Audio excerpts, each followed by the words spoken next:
காரைக்காலில் தை அமாவாசை முன்னிட்டு ஸ்ரீ கோதண்டராமர் ஆலயத்தில் பஞ்சமுக ஆஞ்சநேயர் தங்க கவச அலங்காரத்தில் காட்சியளித்தார். ஏராளமான பக்தர்கள் கலந்து கொண்டு சுவாமி தரிசனம்.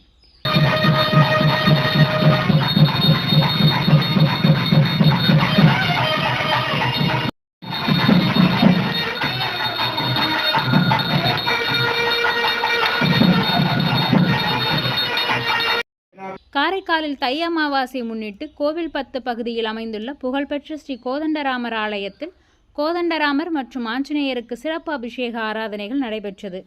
தை மாத அமாவாசையை முன்னிட்டு ஸ்ரீ திரிநேத்திர தசபூஜ பஞ்சமுக ஆஞ்சநேயருக்கு மஞ்சள், பால், தயிர், சந்தனம் உள்ளிட்ட பல்வேறு திரவியங்களால் சிறப்பு அபிஷேகம் நடைபெற்றது.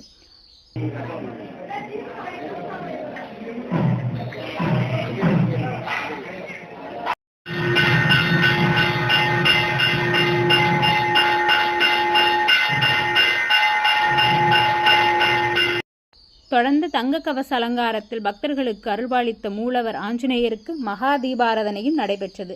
தை மாத அமாவாசை முன்னிட்டு ஏராளமான பக்தர்கள் ஸ்ரீ கோதண்டராமரையும் ஸ்ரீ ஆஞ்சநேயரையும் வழிபட்டனர்.